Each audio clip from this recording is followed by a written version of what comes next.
Alerta. O que você vai ler nas próximas linhas é polêmico e revelador. O texto pode ser ofensivo a determinadas audiências. Recomenda-se discrição na leitura. Olá, meu nome é Felipe Miranda. Há quase 5 anos, eu fundei, junto ao Caio Mesquita e ao Rodolfo Amstalden, a Empiricus Research, a primeira casa de pesquisa independente voltada a investimentos no Brasil. Hoje, a Empiricus é referência em recomendações de investimento, contando com 200 mil leitores diariamente. Chegamos a um tamanho que nem nós mesmos aventávamos quando da criação da companhia. Agradeço todos os dias por isso, aos leitores e a nossos profissionais. Seria impossível chegar aqui sem tamanhas competência e paixão. É a nossa vocação de fato. Talvez a essa altura você já conheça a Empiricus por conta de nossos serviços prestados nos últimos anos. Temos ajudado milhares de investidores a ganhar dinheiro com o cenário de queda da Bolsa Brasileira desde nossa fundação, alta dos imóveis e comportamento volátil da taxa de câmbio. Nós alertamos nossos leitores, por exemplo, a evitar as ações da Petrobras pouco antes do início de seu derretimento. Também recomendamos vender ações de construtoras às vésperas de problemas emblemáticos de estouro de orçamento, parcerias mal feitas e de práticas que desrespeitavam os acionistas minoritários. Evitamos com isso prejuízos da ordem de 90%. Alguns de nossos leitores ficaram ricos apostando na queda das ações da Petrobras ou de grandes incorporadoras. Outros ganharam bom dinheiro seguindo a recomendação de comprar dólar a 1,90. Em outras palavras, nossos assinantes puderam lucrar mesmo num ambiente extremamente desafiador para o mercado de capitais. Que seja de meu conhecimento, não há uma única empresa de pesquisa ou consultoria no Brasil com um histórico tão consistente de acerto em suas recomendações de investimento aos clientes. Aqui cito apenas exemplos mais contundentes. Poderia perder um tempo enorme na lista de acertos, mas eu não faço esse relato para isso. Faço referência à capacidade de fazer nossos assinantes ganharem dinheiro num ambiente difícil tão somente por uma questão. Há tempos muito mais difíceis por vir. Projetamos a mais importante crise para o Brasil desde 1994. Ela está aí, batendo à nossa porta. Só por isso, eu tenho dedicado uma enormidade de tempo e dinheiro nos últimos meses preparando esse material. Em resumo, quero falar de um evento específico cuja ocorrência deve se dar num futuro bastante próximo, com implicações pronunciadas sobre as finanças de cada brasileiro e até mesmo sobre nosso modo de vida. Esta esperada crise encontra suas raízes no colapso do sistema financeiro de 2008, cujo ápice é marcado pela quebra do centenário banco norte-americano Lehman Brothers e pelo consequente caos em Wall Street.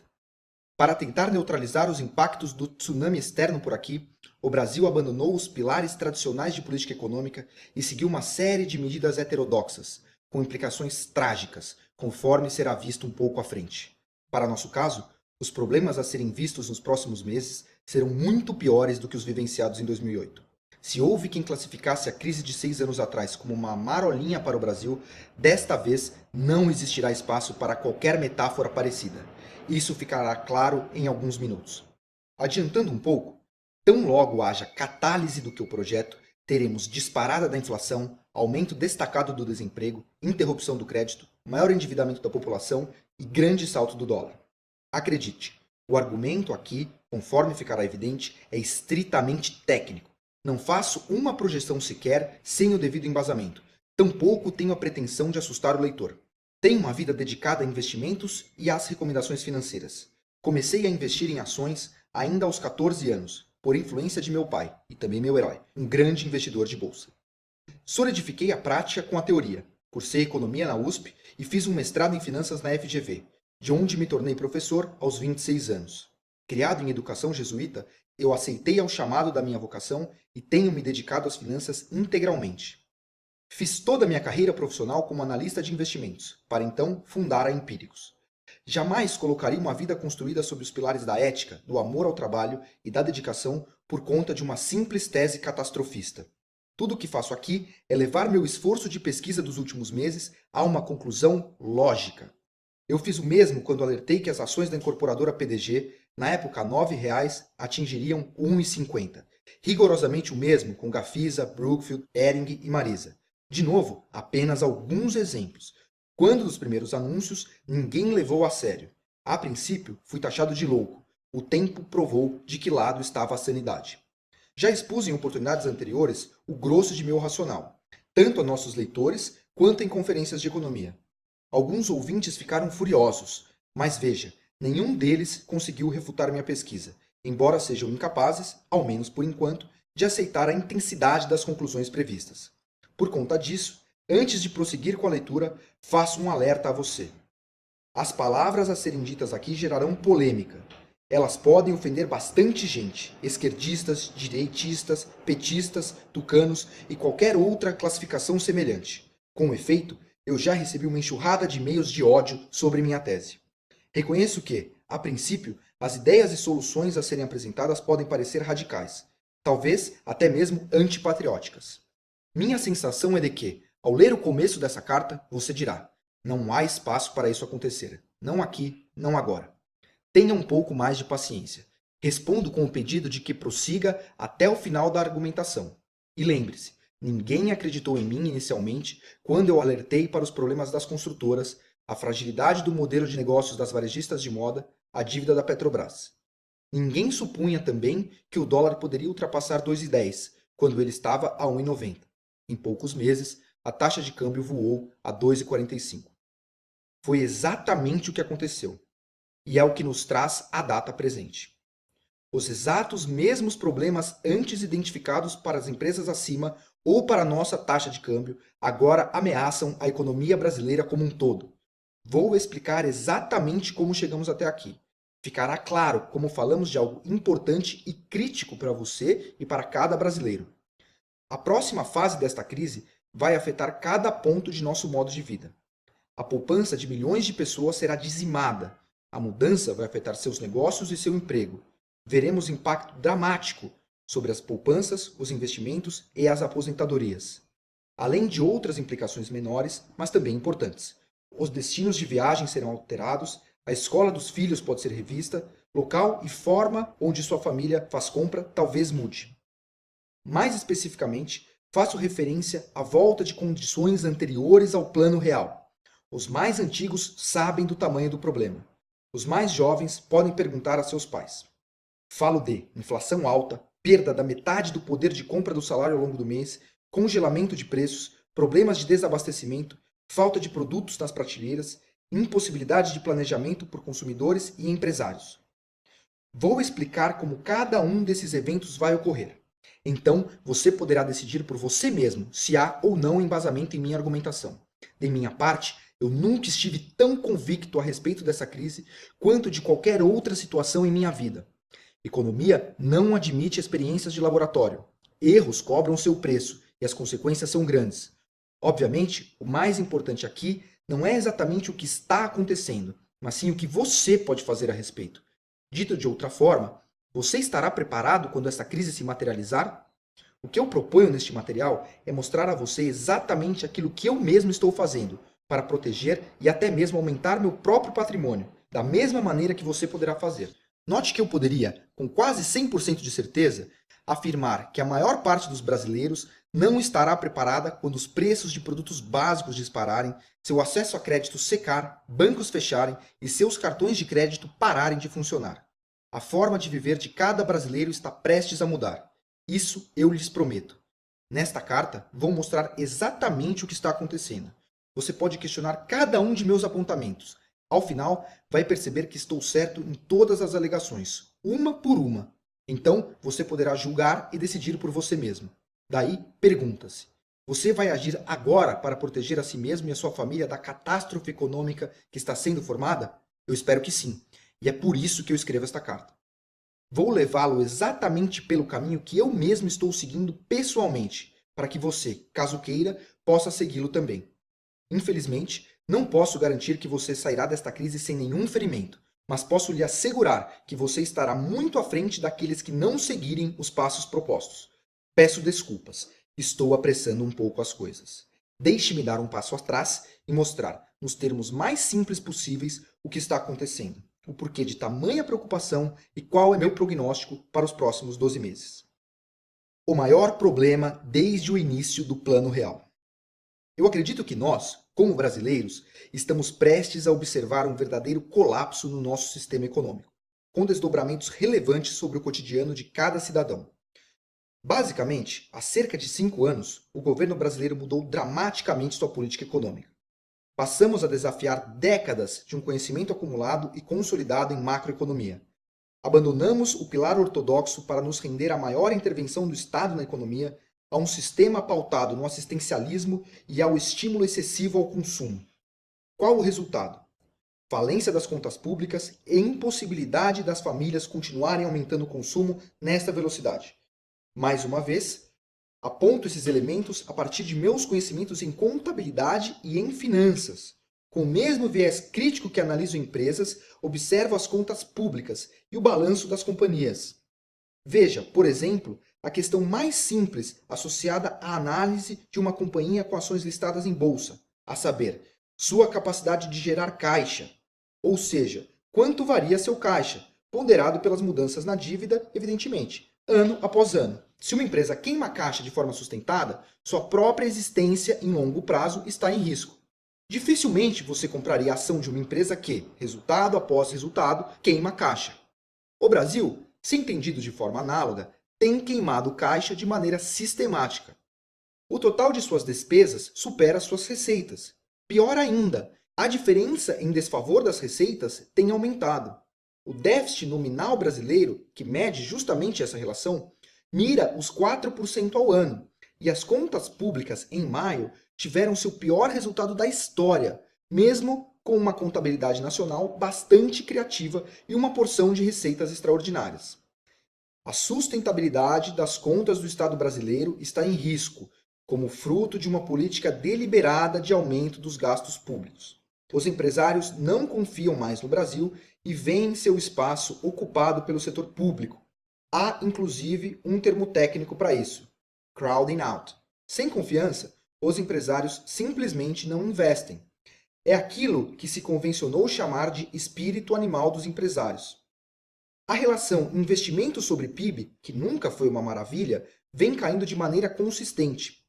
Depois de atingir o ápice de 19,5% no fim de 2010, recuou para apenas 18,1%. Somente essa variação impõe impacto negativo da ordem de 0,5% na capacidade de crescimento do PIB. Breve pausa para a reflexão. Há certo consenso entre os mais competentes economistas de que a variável-chave para o crescimento sustentável e de longo prazo, sem inflação, é o investimento. Isso porque, ao investir, o empresário aumenta sua capacidade produtiva à frente e pode responder a aumentos da demanda oferecendo mais produtos. Caso contrário, ou seja, sem investimentos, só pode responder com aumentos de preço. Agora, pasmem! Perguntada recentemente sobre as razões para o Brasil não crescer, a presidente Dilma respondeu da seguinte forma: eu não sei. Se não temos um diagnóstico, como poderemos sequer considerar um bom prognóstico? Isso é absolutamente inacreditável, não é mesmo? Entretanto, não se dá a devida publicidade ao fato. Talvez você discorde sobre o quão ruim está a situação da economia brasileira. Eu respeito sua opinião. Peço, porém, que considere os seguintes pontos, todos os 10 elementos estritamente factuais. Ponto 1. O crescimento médio do PIB no governo Dilma, se confirmadas as projeções de consenso para 2014, deve ser de 1,8% ao ano. Veja, esse é o pior resultado desde o governo Collor. Temos a primeira evidência empírica e incontestável de que retornamos a condições anteriores a 1994. O gráfico resume a evolução recente da economia brasileira. Há ainda de se pontuar que minha projeção de 1,3% para o crescimento da economia brasileira em 2014 está entre as mais otimistas. O Banco Santander, por exemplo, já estima evolução de apenas 0,9% neste ano, enquanto o brilhante economista Afonso Celso Pastore sugere pífio crescimento de 1% em 2014 e de, acreditem, 0,8% em 2015. Mas este crescimento mais baixo desde a era Collor não é resultado de uma conjuntura internacional desfavorável? A simples observação da imagem a seguir comprova a resposta negativa. O gráfico compara a evolução do PIB brasileiro nos governos Dilma, Lula, FHC, Itamar e Collor, contextualizando com o resto do mundo, os países emergentes e pobres e nossos vizinhos latino-americanos. Até 2013, mesmo sem considerar o resultado pífio previsto para este ano, observamos o crescimento mais baixo desde a era Collor. Ponto 2. A inflação tem sido persistentemente alta e acima do centro da meta de 4,5% ao ano. Simplesmente temos ignorado esses 4,5% e observado de maneira sistemática uma inflação beirando o teto da meta. A imagem ilustra bem o argumento, mas isso não é o pior. As estimativas para a inflação oficial de 2014, conforme o levantamento do próprio Banco Central junto a agentes de mercado, rondam exatamente os 6,5%, teto da meta. E até mesmo o relatório trimestral de inflação do nosso BC projeta 6,4% para este ano, colado no 6,5%. Isso é particularmente problemático porque corremos um risco grande de estourar o intervalo da meta, ferindo a credibilidade do Banco Central e impondo um custo alto à sociedade. A rigor, em 12 meses, já estamos acima da meta. No intervalo encerrado em junho, a inflação foi de 6,52%. Para 2015, a situação não é muito diferente. A mediana das projeções dos economistas também aponta inflação próxima a 6,5%. Não custa lembrar, o trabalhador é quem mais sente os efeitos negativos da inflação, ao ter o poder de compra de seu salário corroído pela escalada dos preços. Sim, há coisas ainda mais desagradáveis a respeito da inflação. Já teríamos estourado o teto da meta com folga, não fosse pelo controle de preços. Ou seja, estamos artificialmente maquiando a inflação, ao represar alguns preços, com exemplos mais claros nos setores de energia e combustíveis. Sem essas desonerações, a inflação ronda 8,5% ao ano. O próprio governo admite controlar preços, sem nenhum tipo de constrangimento. Em entrevista à Folha de São Paulo em 14 de maio, o ministro Mercadante reconheceu que o governo controla preços de combustíveis e energia elétrica. O represamento de preços tem consequências conhecidas e desastrosas, como sugestão de maior inflação futura, desalinhamento de preços relativos e destruição de determinados setores. O setor de etanol foi simplesmente destruído pelo controle deliberado do preço da gasolina. Veja o que diz matéria do jornal Valor Econômico do dia 14 de junho de 2014. A indústria de etanol do Brasil enfrenta tanto pressões de aumento do custo da terra e da mão de obra, como tornou-se uma vítima não intencional do controle de preços da gasolina para frear a inflação, avalia a Agência Internacional de Energia. E completa. No Brasil, a AIE nota que o aumento da capacidade de produção de etanol estagnou, várias plantas foram fechadas e mais capacidade pode estar em risco. Quando todos achávamos que havíamos consolidado a política de combate à inflação, passamos a cometer erros triviais, com impactos gigantescos sobre a sociedade. Nem sequer estamos sendo criativos. Tivemos a proeza de resgatar erros antigos e com consequências conhecidas. Esses dois primeiros pontos já seriam suficientes para provarmos o argumento do quão grave é o problema atual. Combinamos simplesmente baixíssimo crescimento econômico e inflação alta. Temos, portanto, o mais negativo dos mundos, a chamada estagflação. Mas calma, há coisas mais graves ainda pela frente, capazes de reforçar o prognóstico de algo simplesmente catastrófico para os próximos 12 meses. Falamos de inflação que pode chegar a 15% ao ano, forte redução do poder de compra, aumento do desemprego para 10% e interrupção súbita do crédito, com consequente dificuldade das famílias em arcar com suas obrigações financeiras. Estamos prestes a observar concreta mudança em nosso cotidiano. Precisamos nos blindar. Continuemos na nossa lista. Ponto 3. As contas públicas estão completamente desajustadas, de tal sorte que o governo brasileiro vai, em breve, encontrar grandes dificuldades para se financiar.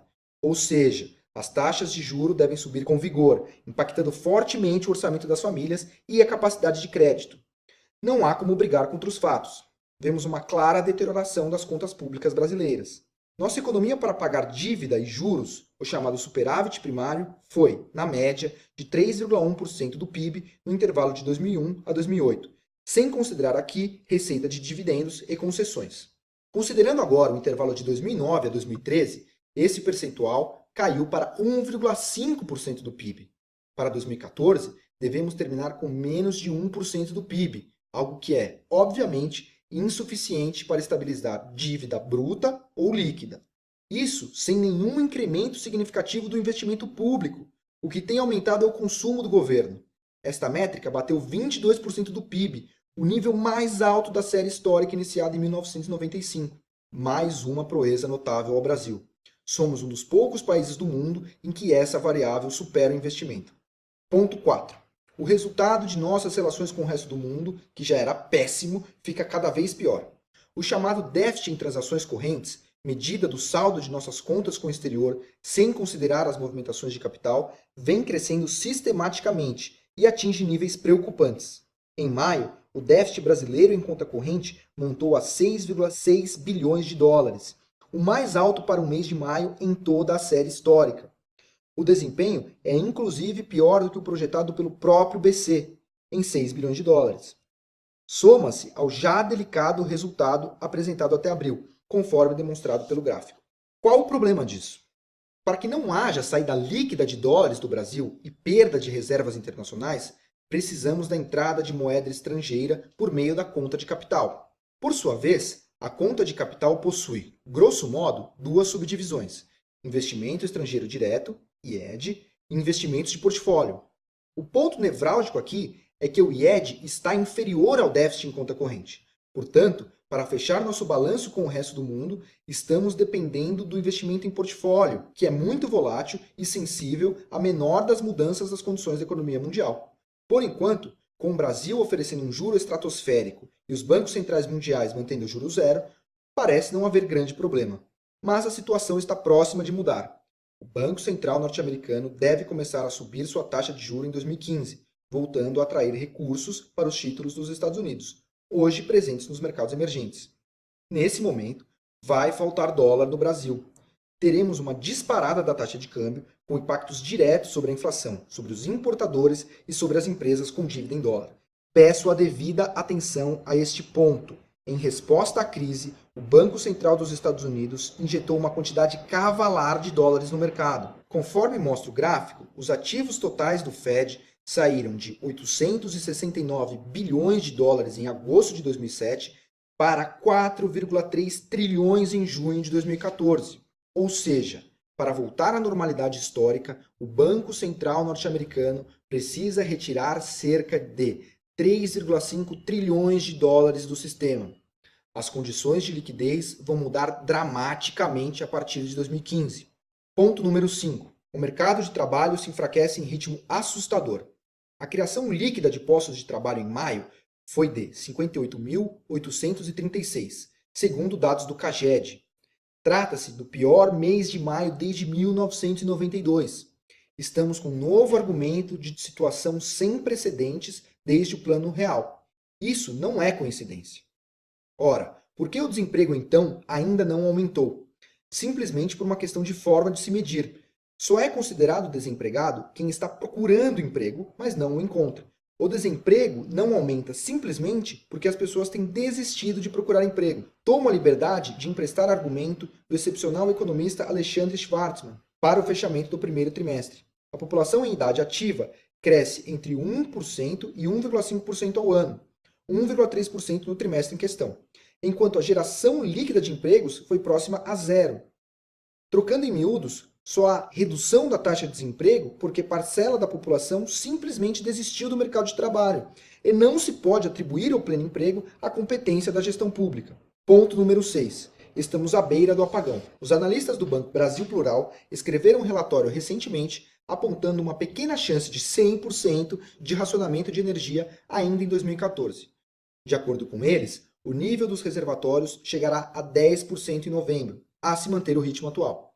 Isso é extremamente preocupante. Para usar as palavras dos próprios analistas, há um elefante político que não pode ser ignorado.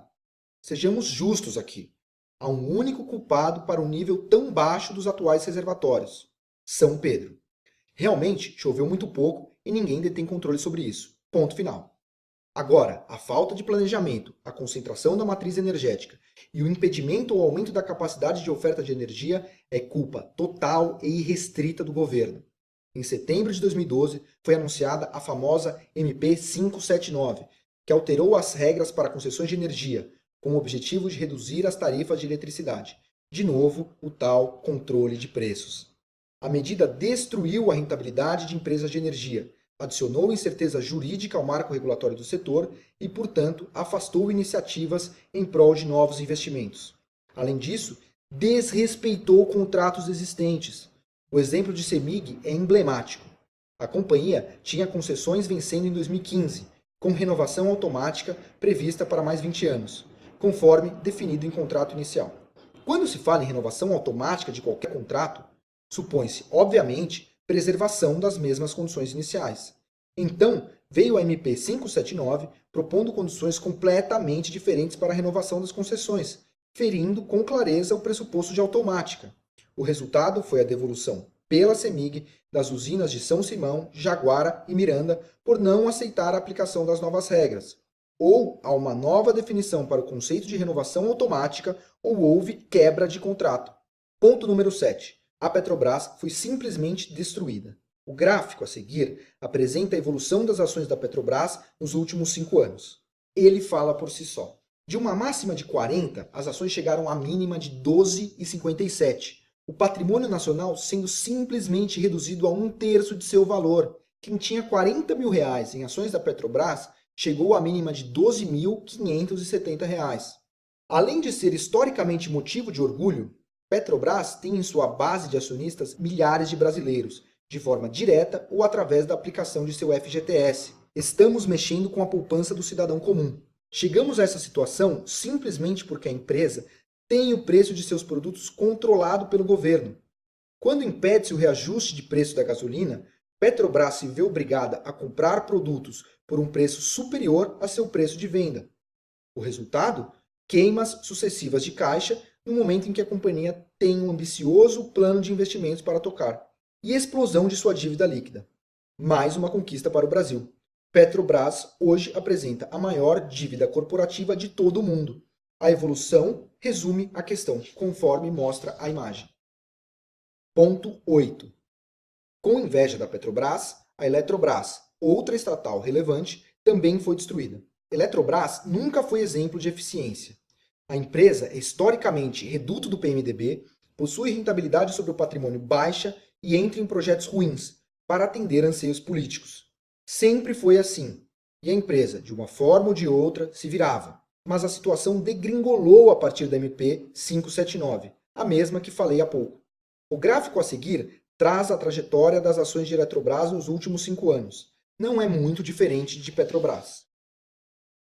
A situação de Eletrobras é ainda mais complicada do que aquela apresentada para a CEMIG. A empresa também foi exposta a condições piores e de baixíssima rentabilidade para renovar concessões. Mas, diferentemente de CEMIG e de outros participantes de mercado, Eletrobras aceitou termos que implicavam retornos negativos para determinados projetos. Isso porque era do interesse da União, principal acionista e que votou proporcionalmente às suas ações em assembleia, manter as concessões pouco rentáveis. A resposta foi imediata. Suas ações simplesmente derreteram em bolsa. Ultrajados com a questão, acionistas minoritários recorreram à CVM, regulador do mercado de capitais, basicamente dizendo que a União não poderia votar na Assembleia sobre o tema, por uma questão de conflito de interesse, o que me parece óbvio, não é mesmo? A União propõe novos termos que só servem a ela mesma e vota sobre a questão? Assim diz o artigo 115, parágrafo 1 da Lei das SAs. O acionista deve exercer o direito de voto no interesse da companhia e será considerado voto abusivo aquele exercido com o fim de causar dano à companhia, aos seus acionistas ou a obter vantagem ou que possa resultar em prejuízos. A adesão à renovação das concessões sob os termos previstos pelo MP 579 trouxe benefício exclusivo ao controlador, o governo, e prejuízo aos demais. A União reagiu ao pedido dos acionistas minoritários. Fez uma oferta bastante justa para compensar os danos bilionários. Um evento sobre o mercado de capitais, com a presença do ministro Guido Mantega.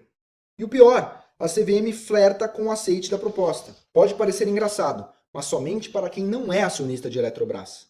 A prática inibe não somente investimentos nas ações de Eletrobras, mas também de outras ações do setor elétrico, além de inibir a confiança dos empresários no segmento. Ponto 9. A indústria brasileira fica menor a cada dia. De novo, imagens valem mais do que 1000 palavras. Prestem atenção aos gráficos. A produção industrial brasileira está simplesmente atônita. Isso num governo que supostamente tinha uma política industrial explícita. O tal Plano Brasil Maior, lançado em 2011, tinha objetivos muito bem definidos para 2014. Eram eles: aumentar a taxa de investimento dos 18,4% vistos em 2010 para 22,4% do PIB, elevar o dispêndio empresarial de pesquisa e desenvolvimento como percentual do PIB de 0,59% para 0,90%, e diversificar a pauta de exportações, aumentando a participação brasileira no comércio internacional de 1,36% para 1,6%. Pronto, chegamos em 2014, o que nos dá a prerrogativa de analisar se atingimos os resultados. A conclusão é assustadora. Não cumprimos nenhum dos 3 objetivos. A relação investimento sobre PIB não somente descumpriu a meta de 22,4%, como inclusive caiu frente ao ponto inicial. Dos 18,4%, batemos vergonhosos 18,1%. Sobre o investimento em P&D, ainda não há dados muito atualizados, mas pesquisas feitas em 2011 apontaram uma enorme subida da razão gastos em P&D sobre PIB, de 0,49% para 0,50%. Alguém, em sã consciência, admitiria um crescimento dessa relação para 0,90% em 3 anos? A respeito das exportações, a coisa fica ainda mais pitoresca. Não diversificamos nossa pauta, tampouco aumentamos nossa representatividade na corrente de comércio mundial. A participação dos produtos manufaturados nas exportações era de 39,4% em 2010. Passou a 38,7% em 2013. Tínhamos 1,35% da exportação mundial em 2010. Encerramos o ano passado em 1,29%. A política industrial é um fracasso retumbante. Ponto número 10. O medo é também político. Os pontos acima resumem o tamanho de nosso problema econômico. Mas ainda preciso de, ao menos, uma menção honrosa à questão política. Em entrevista recente ao Valor Econômico, Armínio Fraga, ex-presidente do Banco Central, falou assim: o brasileiro gosta do seu país, gosta de morar aqui, de vestir aqui, mas o grau de incerteza hoje é tal que as pessoas estão pensando em investir fora do Brasil. Estão pensando até em sair do Brasil. Há um medo que vai além da economia. É medo político também. Há uma sensação de medo que as pessoas não têm coragem de manifestar abertamente. Medo de uma atitude contra a liberdade de imprensa, contra a democracia. Há razão de ser nesse medo. Não há nada mais antidemocrático e desrespeitoso à democracia quanto uma lista negra de jornalistas a serem perseguidos pelo Estado e seus defensores. Veja, então, texto recente publicado no site do partido do governo, personificados em Reinaldo Azevedo, Arnaldo Jabor, Demétrio Magnoli, Guilherme Fiuza, Augusto Nunes, Diogo Mainardi, Lobão, Gentili, Marcelo Madureira, entre outros menos votados. Suas pregações nas páginas dos veículos conservadores estimulam setores reacionários e exclusivistas da sociedade brasileira a maldizer os pobres e sua presença cada vez maior nos aeroportos, nos shoppings e nos restaurantes. Tratam críticos como inimigos de guerra e convocam companheiros a lutar. Há exemplos semelhantes na história daqueles que não respeitam a liberdade de imprensa e querem calar as vozes dissonantes. Em 10 de fevereiro de 1933, Joseph Goebbels, responsável pelo marketing do Partido dos Trabalhadores Nacional Socialista, alertou assim: um dia nossa paciência vai acabar e calaremos esses judeus insolentes, bocas mentirosas. O resto da história todo mundo conhece. O princípio democrático deve ser respeitado em sua integralidade. Além de ferir o preceito da liberdade, qualquer recrudescimento dessa condição teria um resultado rápido e com consequências desastrosas: fuga de capitais, tanto de brasileiros remetendo seu dinheiro ao exterior, quanto de estrangeiros preferindo outros mercados ao nosso. Tudo isso trará consequências gigantescas antes do que as pessoas pensam. Para ser preciso, já está trazendo. Os primeiros passos dessa crise estão em curso, estão acontecendo justamente agora, bem em frente aos nossos olhos. Desculpe, mas eu não consigo esgotar o tema em sua totalidade. A esta altura, porém, imagino que já tenha ficado claro que você precisa proteger seu patrimônio e aumentar sua poupança nos próximos anos. Em poucos minutos, vou lhe mostrar exatamente como eu estou protegendo meu próprio dinheiro e o que eu recomendo que você também faça. Antes, deixe-me mostrar exatamente como chegamos neste ponto. A morte do Brasil aos 20 anos de idade. O Brasil, tal qual nós conhecemos hoje, nasceu em 1994, com a estabilização da economia. Antes disso, tínhamos um outro país, em que famílias, amedrontadas com a inflação, corriam para o supermercado tão logo recebiam seus salários. Empresários não investiam por conta da falta de confiança na moeda e da incerteza jurídica, consumidores não compravam porque a inflação era galopante e não existia crédito. O Plano Real marca, inequivocamente, um novo Brasil. Com isso, até mesmo o maior dos radicais, de esquerda ou direita, há de concordar. A história começa em 1994. O período anterior era pré-história. A implementação do Plano Real divide-se em 3 partes. A primeira marca o ajuste fiscal, com a criação do Fundo Social de Emergência e do Imposto sobre Movimentações Financeiras. A segunda corresponde ao período da URV, caracterizado pela indexação completa da economia em alinhamento forçado de todos os preços. Finalmente, a última transforma a URV em moeda, com a introdução do real. Eis o impacto imediato do plano. A inflação desabou com o real.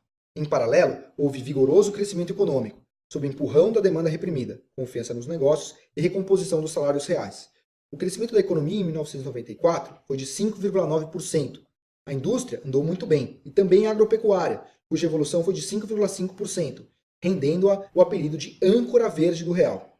O surto de crescimento durou pouco. Para manter a inflação baixa, foi usada a chamada âncora cambial. O real foi forçadamente sobrevalorizado por meio de taxa de juros muito alta. A consequência foi óbvia: baixo crescimento econômico e disparada das importações nos anos seguintes. Para manter o câmbio apreciado e oferecer dólares ao mercado na taxa desejada, chegamos a perder $1 bilhão de reservas internacionais por dia, durante vários dias. 2 crises simultâneas como resultado, nas contas externas e nas contas públicas. A semente da destruição estava plantada. O estouro do modelo era inevitável. A resposta veio em 1999, quando inicia-se uma nova fase, marcada pelo famoso tripé macroeconômico. Abandona-se a âncora cambial, com o regime sendo detalhado em junho daquele ano. Ficaram definidos como elementos centrais da política econômica. Peço que prestem atenção a este ponto: câmbio flutuante, metas de superávit primário e sistema de metas de inflação. O tripé caracteriza o final do governo FHC e também o primeiro mandato do governo Lula. Durante esse período, observamos 2 ciclos de crescimento no Brasil. O primeiro veio do rally das commodities. O preço dos produtos que vendemos ao exterior ficou 40% mais caro frente ao preço dos produtos que compramos do exterior. É o que os economistas chamam de melhora dos termos de troca.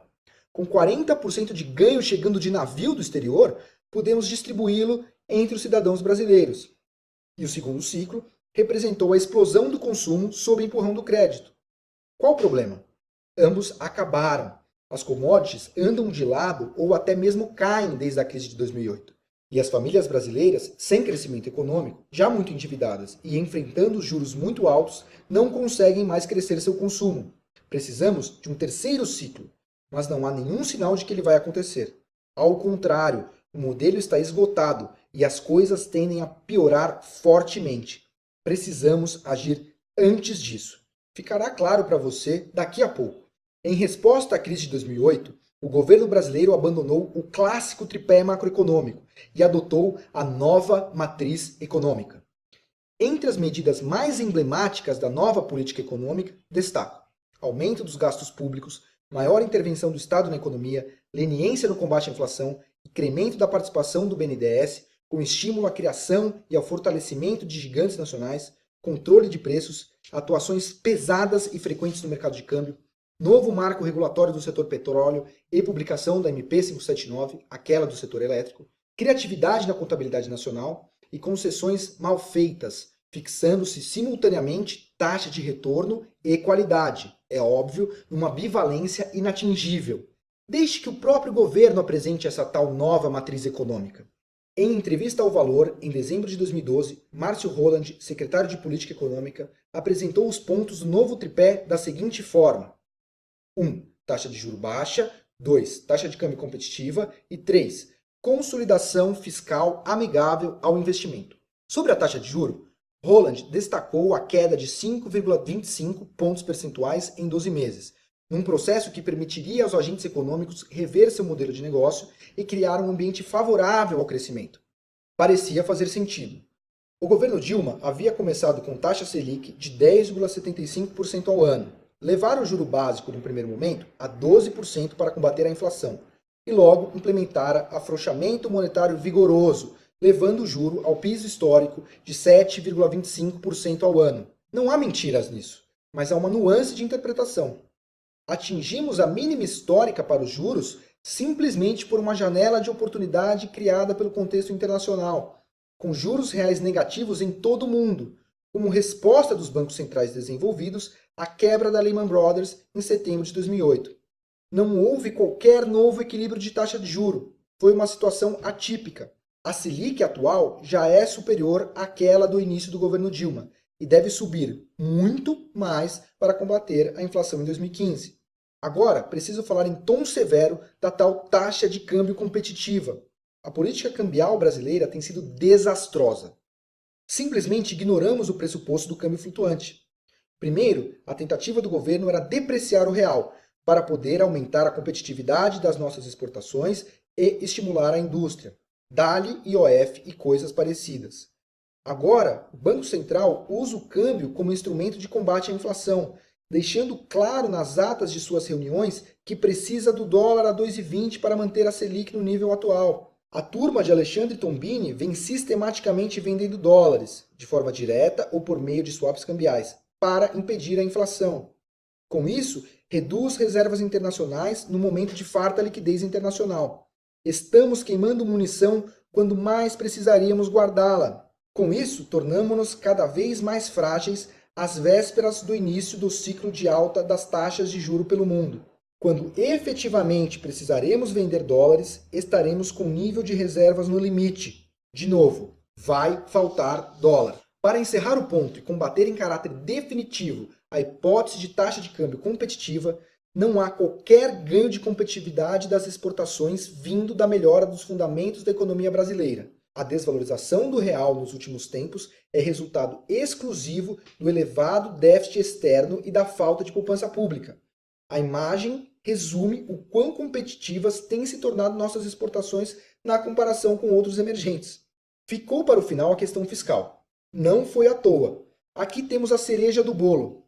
A política fiscal brasileira tem sido ultrajante, não havendo qualquer tipo de consolidação, muito menos amigável ao investimento. O governo tem, cada vez mais, ocupado o espaço do investimento privado, sem ele mesmo preencher adequadamente essa lacuna. Na entrevista em questão, Márcio Holland foi categórico. No ano que vem, fazia referência a 2013, voltamos à meta de superávit cheia, sem desconto. Ou seja, falávamos de um primário de 3,1% do PIB para 2013. E o que aconteceu, de fato? O superávit primário do ano passado foi de 1,9% do PIB, mesmo com as receitas extraordinárias do campo de Libra e do Refis. Filtrando por esses elementos, teríamos um primário pífio de 0,9% do PIB. Alguém poderia argumentar que o primário foi menor porque o próprio governo resolveu fazer investimentos, tendo notado a ausência desse componente no setor privado. Isso já seria ruim per se, dado o impacto de queda média da produtividade. Mas nem sequer é verdadeiro. Tirando as estatais, o investimento público da União passou de 59,4 bilhões em 2012, equivalentes a 1,35% do PIB, para 63,2 bilhões em 2013, 1,31% do PIB. Então, pergunta-se, a que consolidação fiscal se refere o governo? Eu não tenho nada contra o senhor Márcio Holland. Ao contrário, eu gosto dele. Fui seu aluno no mestrado da FGV. Ele é certamente um sujeito de bem, trabalhador e bom economista, mas o diagnóstico está completamente errado, beirando a dissimulação. Qual o resultado da nova matriz econômica? Há pouco tempo, o Brasil era destino certo do investidor estrangeiro, o queridinho entre os BRICS, grupo que reúne também Rússia, Índia e China. Atraímos a Copa do Mundo, seremos sede das Olimpíadas. Em pouco tempo, ganharíamos posto da quinta maior economia do mundo, algo impensável antes. Protagonizamos a capa da revista The Economist, talvez a mais importante do mundo sobre economia e finanças. Em novembro de 2009, a conceituada revista britânica trouxe o Cristo Redentor em forma de foguete, desgarrando-se do Morro do Corcovado e dirigindo-se a maiores altitudes. O Brasil teria decolado, com argumentos esmiuçados numa longa reportagem de 14 páginas. A imagem era inspiradora. Pouco tempo depois, como resultado da desastrosa nova matriz econômica, aquele conjunto de medidas adotado pelo governo brasileiro em resposta à crise de 2008, as coisas haviam mudado completamente. Exatos 4 anos depois, a mesma The Economist, também em reportagem de capa de 14 páginas, questionava: o Brasil estragou tudo? A imagem, desta vez, não inspirava ninguém. Bastaram 4 anos para destruirmos o otimismo. A ideia de quinta maior economia do mundo foi abandonada. A presença entre os BRICS foi até mesmo questionada e especialistas apontam um legado nulo dos grandes eventos esportivos. Talvez você ainda esteja anestesiado pelo futebol da Copa do Mundo, mas peço que saia do escopo esportivo por um minuto. Veja, por exemplo, o que diz matéria da CNBC publicada no dia 26 de junho. Especialistas em mercados emergentes estão pessimistas em investir no Brasil, a despeito da Copa do Mundo. Não há potencial positivo algum neste governo, mesmo se tudo der certo, afirma Drauzio Giacomelli, responsável por pesquisa de mercados emergentes do Deutsche Bank. Não se trata de ganhar ou não a Copa. Falemos do que interessa. Um governo incapaz de entregar os anseios populares por educação, transporte e infraestrutura no geral. Eles podem entregar estádios, mas não o que realmente importa, diz ele. Giacomelli também critica a condução da política monetária na administração Dilma. Eles fizeram tudo errado desde o começo. Colocaram-se na pior posição possível para o mercado emergente, de estagflação, baixo crescimento econômico e alta inflação. A Agência Internacional de Classificação de Risco Standard & Poor's já rebaixou o rating brasileiro, de forma que, na opinião da agência, há um maior risco de que o país dê um calote em sua dívida. E a agência Moody's acaba de alertar para a mesma possibilidade, caso o próximo governo não tome atitudes severas. A situação certamente já não é boa e deve piorar muito mais. A economia é impiedosa. Se você comete erros de política econômica, não passe impune. O economista Ricardo Amorim, aquele que comenta no programa Manhattan Connection, foi outro que recentemente alertou. Em matéria com o economista, o site Infomoney, citando Amorim, trouxe o seguinte: a inflação está alta e grávida. Os preços administrados terão de subir após as eleições porque os governos vêm represando todo tipo de tarifa pública há 2 anos.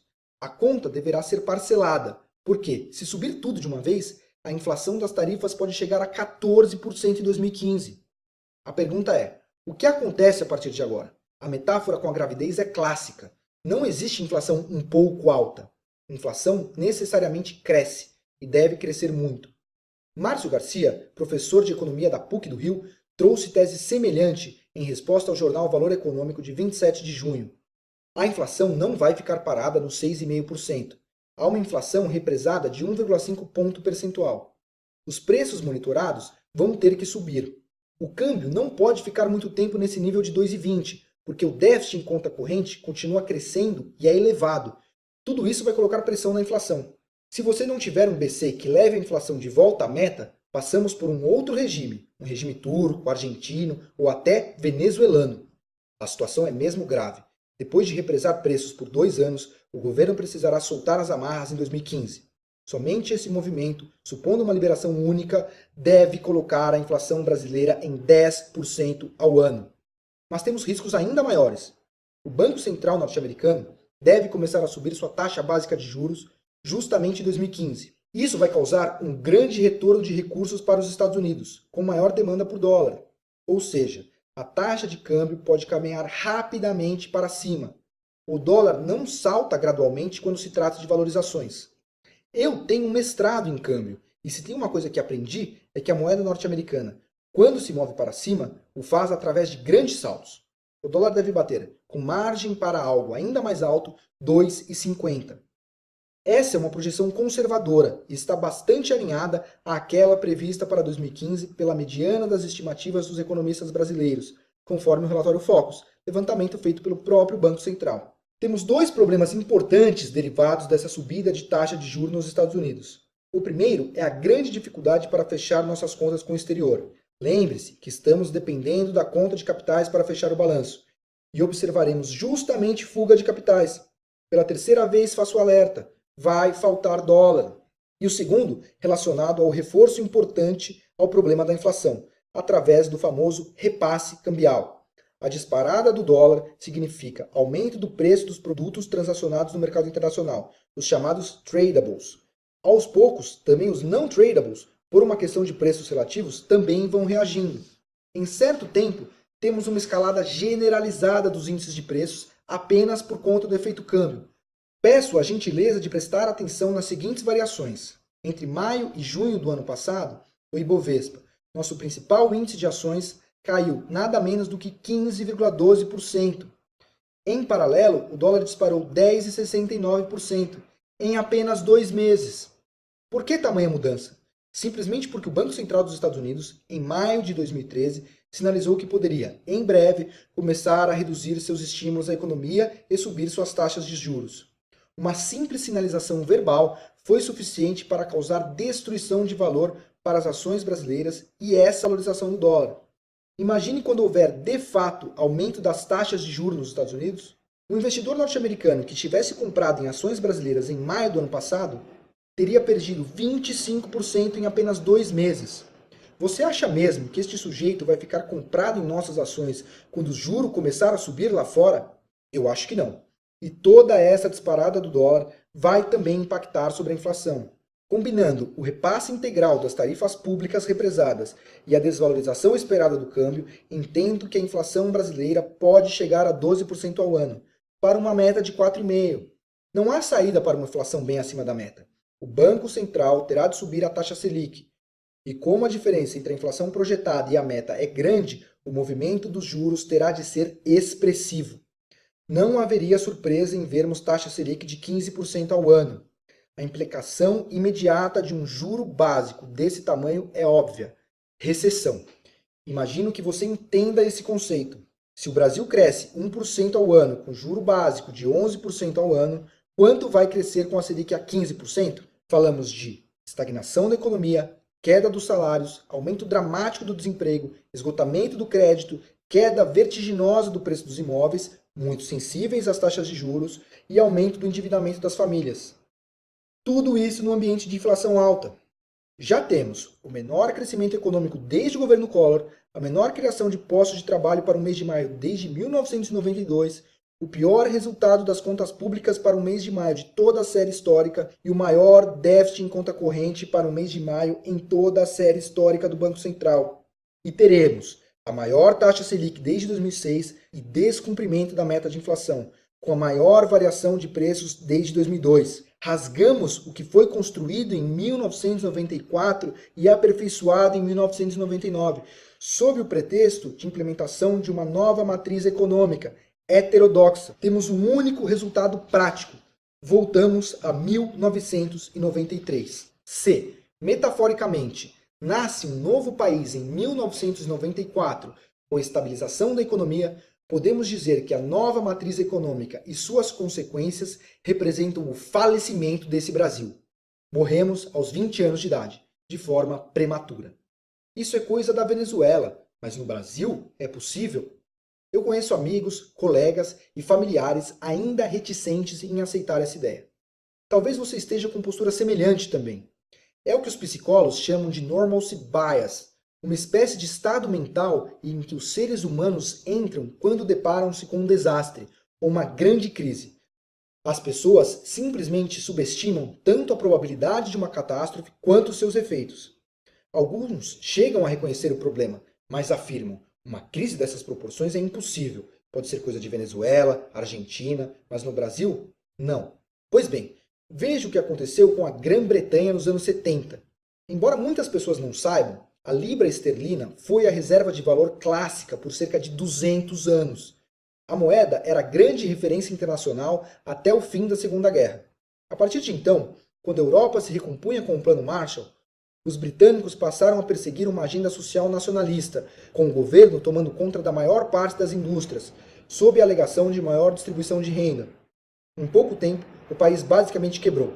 Uma marca emblemática ocorre em 1967, quando o Partido Trabalhista decide por uma desvalorização da moeda de 14%, de maneira súbita.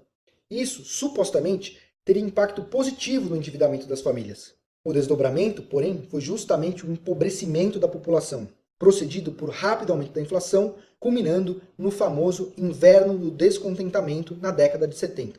Para conter a inflação, salários foram congelados, greves aconteciam diariamente nos mais variados setores, até mesmo em postos de saúde. A situação chegou a ser tão grave que alguns hospitais passaram a atender somente casos de pacientes cujo estado era de emergência. Em 1975, a inflação britânica subiu a 26,9% em apenas um ano. Em 1974, o governo local estabelecera a chamada Semana de 3 Dias, em que o uso de energia elétrica nos negócios foi limitado a 3 dias por semana, sem permissão de hora extra. As televisões tinham de interromper suas transmissões às 22h30, como forma de economizar energia. Imagine isso. A Inglaterra foi uma superpotência global por 150 anos. Quando começaram a permitir um pouco de inflação a partir da desvalorização de sua moeda, as coisas simplesmente colapsaram. A foto a seguir evidencia o tamanho do problema. Isso é Londres, com lixo empilhado na praça, porque não havia dinheiro suficiente para pagar aos lixeiros um salário minimamente justo. Se aconteceu na Inglaterra, por que não poderia acontecer por aqui? Eu lhes garanto, já estão acontecendo. Com efeito, a inflação brasileira já estaria acima da meta, liberando os 10% ao ano, caso as tarifas de energia e os preços da gasolina não estivessem sendo controlados. Outro exemplo internacional. No começo dos anos 90, um certo país europeu resolveu brincar de conviver com um pouco mais de inflação e com um governo gastador. Rapidamente, a poupança pública acabou. Qual foi o próximo passo? Simples. Passaram a contar com a poupança privada, limitando o acesso das pessoas às suas contas nos bancos públicos. E, obviamente, para financiar suas operações, o tal país começou a imprimir moeda, em ritmo frenético. Sem dinheiro, a infraestrutura local caía em pedaços e a inflação galopava, mesmo com tentativas de controle de preços. A esta altura, o desemprego batia 30%. Já era suficientemente ruim, mas ficou pior, muito pior. Um brilhante economista teve a genial ideia de exigir das empresas o preenchimento de uma série de documentos governamentais a cada vez que seus preços fossem reajustados para cima. O racional era de que isso retardaria o processo inflacionário, pois parte do tempo empresarial seria consumido justamente para preencher os formulários. Qual foi o resultado? Obviamente, mais inflação. Para preencher os documentos, as firmas viram-se obrigadas a contratar mais funcionários. E como o processo era bastante demorado, a resposta imediata foi começar a aumentar os preços de produtos básicos em velocidade ainda maior, de forma que precisariam preencher os formulários apenas uma vez. A inflação diária beirava 100%. Sim, preços dobrando da noite para o dia, no mais perfeito caos econômico. A resposta governamental foi a mais típica dos planos econômicos adotados em períodos de hiperinflação: a criação de uma nova moeda, removendo 6 zeros da anterior. De novo, não funcionou. Veja o tamanho do percentual a seguir. Não é brincadeira. Esse foi o percentual: 5 quatrilhões de aumento dos preços deste país entre outubro de 1993 e janeiro de 95. As pessoas não podiam comprar comida, simplesmente estocavam ou passavam fome. Postos de gasolina foram fechados. O número de ônibus em operação caiu 60%. Apagões eram generalizados e recorrentes. E as pessoas foram proibidas de aceitar cheque. Enquanto isso, o discurso do governo era de que a inflação acontecia por sanções sem justificativa contra a população e o Estado. Incrivelmente, nunca há culpados na gestão de política econômica. Isso aconteceu de fato, e nestas exatas proporções, na Iugoslávia. E em menor medida, tivemos situações semelhantes em Islândia e Grécia, onde o estrago só não foi maior por conta dos planos de resgate financeiro internacional. Esse é o caminho natural e devidamente documentado daqueles que optam pela via da tolerância à inflação e do gasto público irresponsável.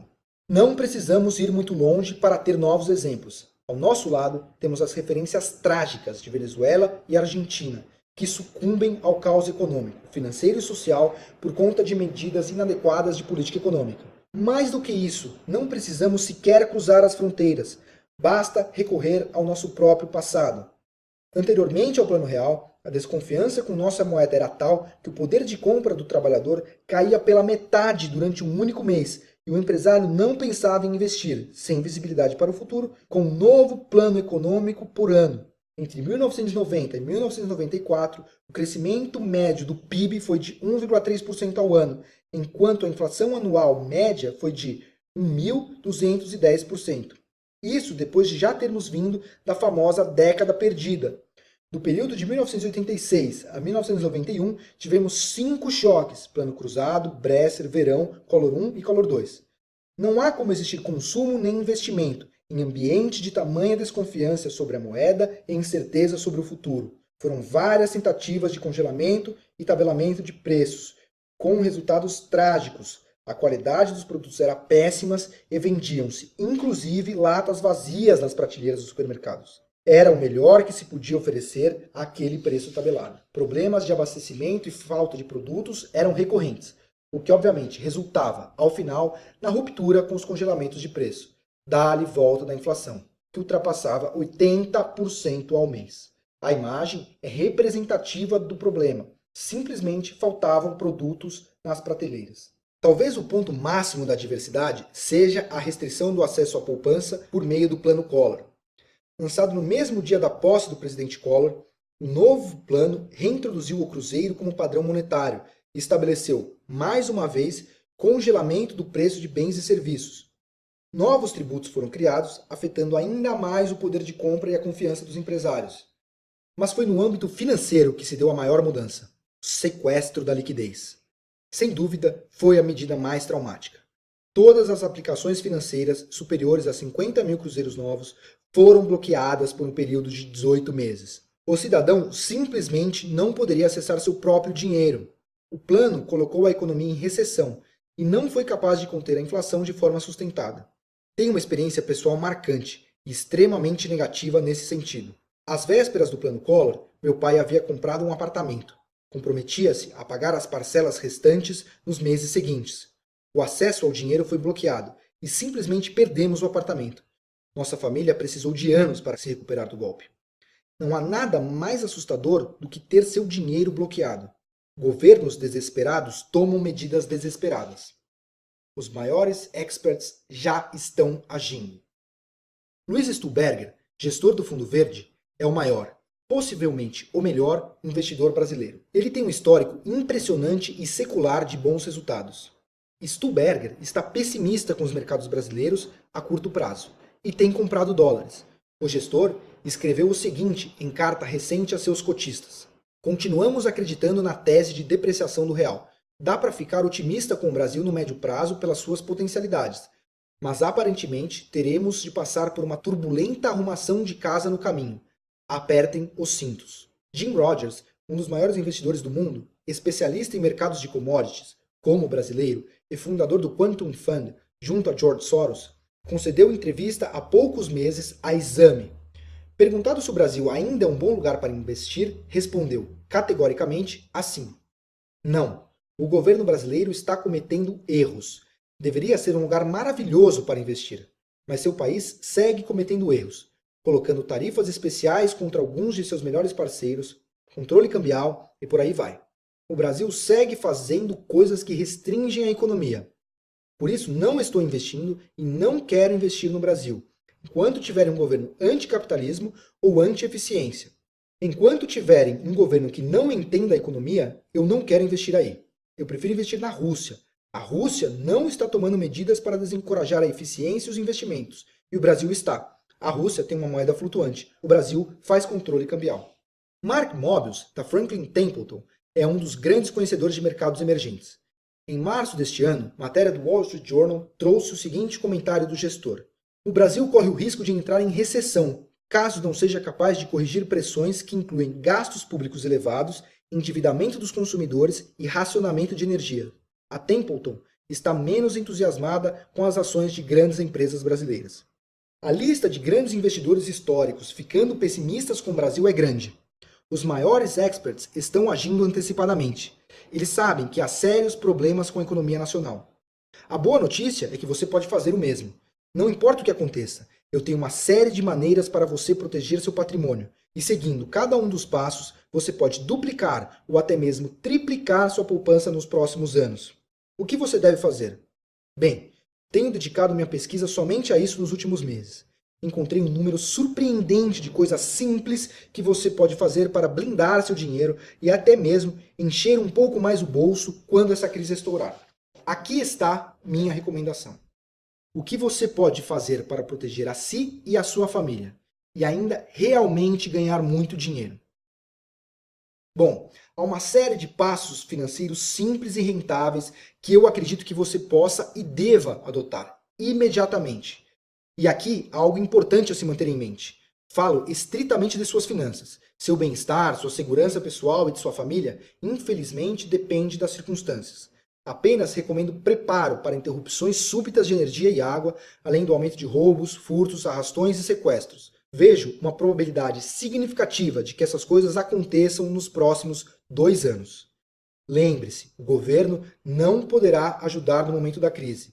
Ao contrário, ele estará focado em salvar a si mesmo e poderá aumentar impostos, congelar salários e dificultar seu acesso à poupança. De minha parte, há uma única alçada em que eu posso realmente ajudá-lo, e ela restringe-se ao escopo de proteger seu patrimônio nos próximos anos e buscar soluções criativas e seguras para, possivelmente, ainda incrementá-lo. Cada um dos passos aqui recomendados são possíveis e simples de implementar, ao menos por enquanto. Uma grande demora para colocá-los em prática, porém, vai torná-los mais caros, difíceis e até mesmo impossíveis de se concretizar. Caso você adote esses movimentos agora, não somente estará preparado para lidar com a crise quando ela vier, como, no meu entendimento, também poderá fazer um pouco mais de dinheiro à frente. E se eu estiver errado? Aqui entra a melhor parte. Nesse caso, você também será capaz de aferir grandes ganhos. Mesmo se o resultado desta crise projetada for apenas uma inflação moderada, você ainda estará preparado para se sair muito, muito bem. Seguem os passos específicos que você deve tomar imediatamente. Passo 1. Aplique parte de seus investimentos para além do alcance do governo brasileiro. Isso é perfeitamente legal e mais simples do que você imagina. Eu sei que você provavelmente ainda não acredita quando eu digo que o governo brasileiro adotará uma série de medidas para salvar a si mesmo. Coisas inimagináveis nesse momento. Mas lembre-se, governos desesperados tomarão atitudes desesperadas. Não nos faltam exemplos históricos disso, não é mesmo? Acho possível que tenhamos nacionalização de certos planos de previdência, aumento de impostos sobre movimentação financeira e ganhos de capital e empecilhos adicionais para se mandar dinheiro ao exterior. Na hipótese mais radical, até mesmo restrições temporárias de acesso à poupança podem acontecer. Por isso, eu recomendo fortemente: parte de seus investimentos deve ser feita fora do Brasil.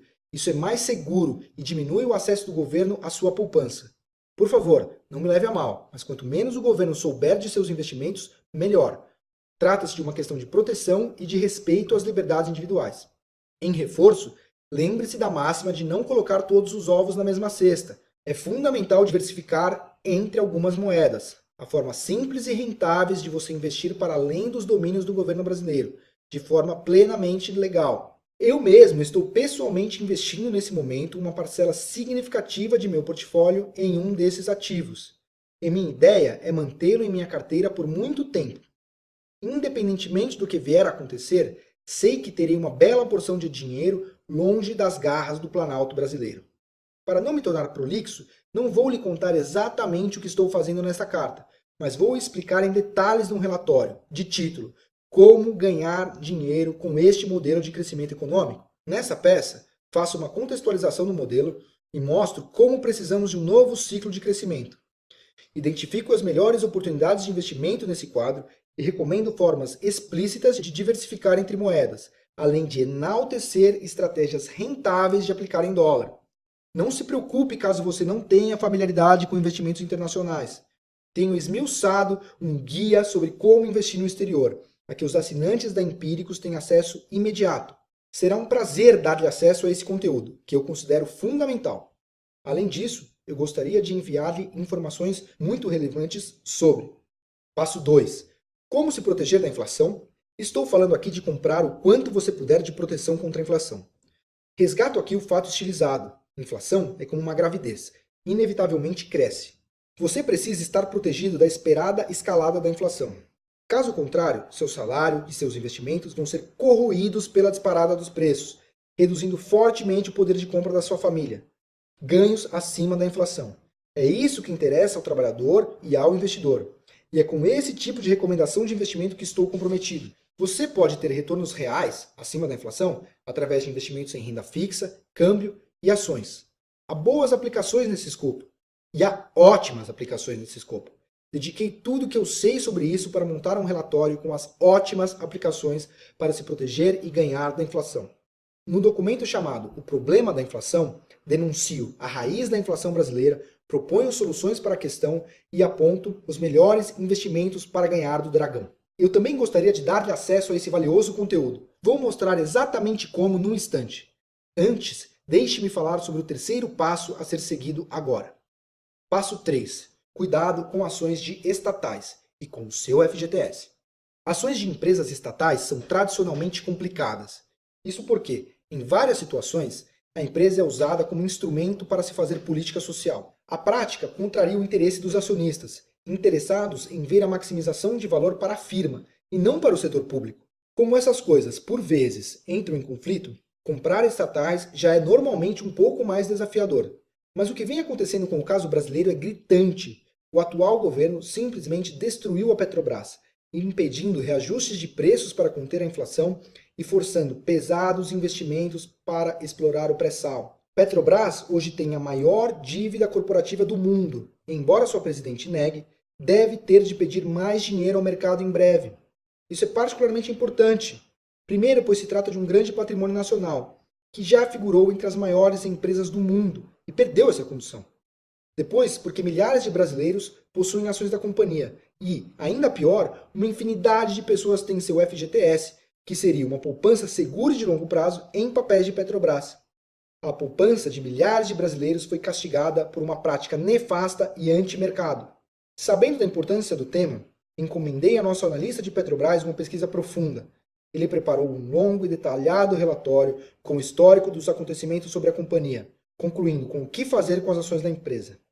Entendo que esse seja o melhor conteúdo já produzido sobre Petrobras em toda a história. E como se não fosse suficiente, o mesmo relatório traz ainda a única ação de empresa estatal em que vale a pena investir. Não tenho dúvida de que se trata de material extremamente útil para cada cidadão brasileiro. Vamos ao penúltimo passo, tão ou até mesmo mais importante quanto os 3 iniciais. Passo 4. Aprenda o segredo do 100%. Se você gostaria de ter a oportunidade de fazer muito dinheiro durante a próxima crise, uma forma certa de fazer isso é aprender as imbricações de uma estratégia de investimento pouco comum. Essa fórmula tem produzido uma verdadeira fortuna para alguns investidores. A Empíricos já tem recomendado essa estratégia de maneira muito bem sucedida a alguns de seus principais clientes, todos amplamente satisfeitos. E veja, não estamos falando de ações aqui. Você não precisa ter uma única ação sequer para embarcar nessa estratégia. Também não há relação com posições short, vendidas em ações. De forma simples e direta, é uma maneira de se extrair renda do mercado com perfil seguro, com ganhos que podem chegar a 100%, sem possuir ou mesmo tocar uma ação. Faço uma ressalva. Embora a estratégia seja extremamente segura e envolva uma entrada de caixa inicial, sob determinadas circunstâncias, haverá situações em que você terá de comprar a ação subjacente a um preço menos favorável do que as condições de mercado correntes. Portanto, por favor, entenda, há risco envolvido e provavelmente a estratégia não servirá para todo mundo. Mas se trata, indubitavelmente, de uma prática robusta, em especial nos momentos de maior incerteza e estresse financeiro. Uma vez que você a absorva e compreenda seu funcionamento, suspeito que nunca mais queira investir sem ela novamente. É por isso que recebe o nome de segredo do 100%. A estratégia tem sido a forma com que uma porção de clientes da Empíricos vem apresentando ganhos formidáveis, mesmo em tempos difíceis para os mercados. Em momentos ainda mais negativos, como eu espero para os próximos 2 anos, essa será uma prática incrivelmente rentável e lucrativa. Tudo o que você precisa saber sobre isso está num vídeo gravado pelo meu sócio, Rodolfo Amistalden, de título O Segredo do 100%, a forma mais simples de fazer dinheiro quando os mercados estão muito arriscados. Esta aula explica exatamente como funciona a estratégia. Com isso, você poderá decidir se ela está adequada ao seu perfil, além de mostrar exatamente como tirar proveito, começando imediatamente. Finalmente, chegamos ao último passo. Depois disso, falarei exatamente como ter acesso a esse conteúdo indispensável àqueles que querem ganhar dinheiro de verdade, quando a crise chegar. Passo número 5. Certifique-se de que você detém o ativo que poderá salvar você e sua família, não importa o quão ruim a situação possa ficar. Não há exatamente como precisar o quão ruim a situação pode ficar. Eu realmente acredito em escalada da inflação, desabastecimento de água e energia, grande desemprego e intensas manifestações sociais, mesmo que por alguns meses apenas. A boa notícia é que há um ativo que você pode comprar altamente disponível no Brasil que pode ajudá-lo a proteger seu patrimônio e de sua família. E mais, marca o posicionamento adequado para fazer até mesmo uma fortuna em alguns casos. Não estou falando de títulos públicos, títulos privados, uma moeda ou metais preciosos. O que eu estou falando aqui é um ativo muito poderoso que famílias abastadas têm usado por séculos para blindar seu patrimônio, preservar e ainda aumentar suas fortunas.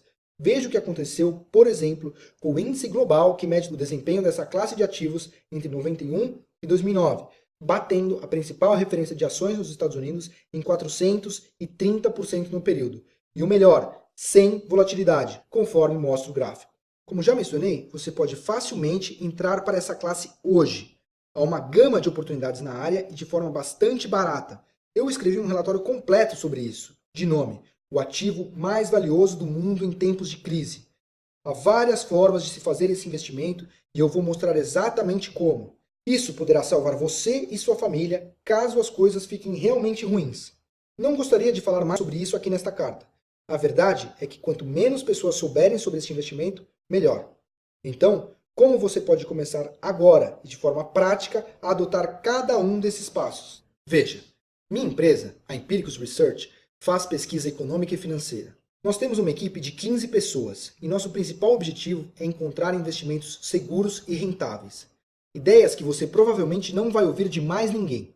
Desde que começamos nesse negócio, ajudamos cidadãos brasileiros, pessoas comuns e investidores a se proteger e a ganhar bastante dinheiro. Márcio T., do Rio de Janeiro, recentemente nos escreveu dizendo: Amigos, confesso que sou um sujeito orgulhoso, mas preciso agradecê-los pelo que proporcionaram na minha vida. Comecei a ler Empíricos 2 anos atrás. Coincidência ou não, meu patrimônio passou de 150 mil para 323 mil nesse período.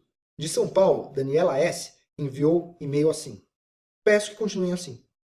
Joel C. entrou em contato conosco lá do Ceará. Realizei o sonho da minha esposa de comprar um apartamento de frente para o mar. Com a ajuda de vocês, vou atrás de um barco. Minha esposa já autorizou a chamá-lo de Empíricos. Lá de Minas, veio uma mensagem inusitada e carinhosa da Valdete A. Se não tivesse que comer quentinho, eu juro que mandava uma caixa de pão de queijo para vocês. Antecipei minha aposentadoria graças ao sucesso das recomendações que vocês me deram. Isso não tem preço, gente. Não há nada que me deixe mais feliz do que esse tipo de mensagem. Mas em contrapartida, preciso confessar. Neste exato momento, estou verdadeiramente preocupado com nossos leitores e com muitos cidadãos brasileiros, trabalhadores honestos, que serão pegos de surpresa quando da chegada da inevitável próxima crise. É por isso que escrevi esta carta, e é por isso que eu gostaria de enviar-lhes todos os detalhes sobre exatamente como as coisas vão se dar. Cada passo exato para você proteger suas economias e prosperar na crise. Você pode ficar parado esperando os problemas chegarem, vendo seu patrimônio diminuir de maneira súbita e irreparável. Ou tomar as rédeas para si, protegendo ativamente seu destino financeiro. Por favor, ao menos passe os olhos no trabalho seríssimo que eu desenvolvi. Tenho convicção de que você terá toda a informação necessária à sua disposição. O mais interessante é que você pode olhar minha pesquisa e receber tudo que foi mencionado aqui, sem nenhum tipo de risco ou de obrigação. Simplesmente, deixe-me saber se você gostaria de experimentar a assinatura de meus relatórios quinzenais, através da série chamada Criando Riqueza, o Fim do Brasil. Em caso positivo, você terá acesso a relatório de pesquisa número 1, Como ganhar dinheiro com este modelo econômico, invista além das fronteiras brasileiras. Relatório de pesquisa 2, Como se proteger e ganhar da inflação. Relatório de pesquisa número 3, A destruição da Petrobras e o que fazer com suas ações. Relatório de pesquisa número 4, O ativo mais valioso do mundo em tempos de crise. Relatório número 5, Guia de como investir no exterior. E uma aula em vídeo explicando a estratégia com o segredo do 100%. Além disso tudo, a cada 15 dias eu vou lhe enviar um novo relatório, sempre perseguindo as melhores ideias de investimento no contexto atual. Vou mantê-lo sempre atualizado sobre a formação e os desdobramentos dessa crise financeira e econômica, mostrando formas pouco originais de ganhar dinheiro. Para que não haja nenhuma lacuna nesse processo, toda semana enviaremos, somente a nossos clientes pagantes, um vídeo com comentários e perspectivas de investimentos para os próximos meses, apresentado por mim e pelo meu sócio Rodolfo Amistaldo. Então, quanto custaria todo esse conteúdo? Por quanto você pode começar? Pois bem, a assinatura de 1 ano da série custa apenas R$ 238,80, podendo ser dividida em 12 parcelas mensais de R$ 19,90. Pagando à vista, sai por R$ 191,04. Mas neste momento, você pode experimentar a assinatura anual por uma oferta muito especial, basicamente por metade do preço. O preço promocional é de R$ 118,80 pela assinatura anual, em 12 parcelas mensais de R$ 9,90 apenas. O preço à vista é de R$ 99,79 por 1 ano inteiro. Por que tão barato? Em termos práticos, desenhamos um preço que permita que você simplesmente experimente nosso produto, para ver se ele realmente se adequa à sua pretensão.